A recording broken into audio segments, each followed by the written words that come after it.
ሶስተኛው ማረፊያ ጌታችን ኢየሱስ ክርስቶስ ድጋሚ መስቀሉ እንደተሸከመ ለሁለተኛ ጊዜ ይወድቃል። እንግዲህ በሶስተኛው ማረፊያ ላይ ኢየሱስ ወድቆ ተነስቷል።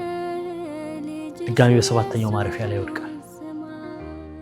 አንድን መስቀል አልፈን በሄድን ቁጥር፣ አንድን የህይወት ተግዳሮት አልፈን በሄድን ቁጥር ዲያብሎስም በዛው ልክ ኃይሉን እየጨመረ በዛው ልክ እኛን ሊያሸማቅቅ ሊጥለን ወደ ኋላ ሊጎትተን ኃይሉን ጨምሮ ይመጣል። እንደው ምን ይባላል በክርስትና ህይወት በመንፈሳዊ ደረጃ እያደግን መሆናችንን ለማወቅ ሰይጣን የሚፈትነን የፈተና መጠኖች እየተለወጡ እያደጉ እየጨመሩ ሲሄዱ የመንፈሳዊ ደረጃችንም በዛው ልክ እየጨመረ ይሄዳል።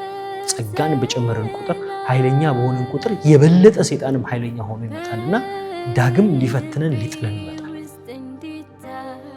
ማስተንተን ያለብን ዳግም መነሳት መቻል፣ ዳግም ብንወድቅም ዳግም እንድንነሳ ምስጢረ ንስሐ ለሁላችንም አለንና።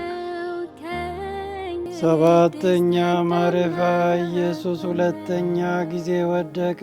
ክርስቶስ ሆይ እንሰግድልሃለን። በተቀደሰው መስቀልህ ዓለምን ያዳንክ አንተ ነህና እንሰግድልሃለን፣ እናመሰግንሃለን።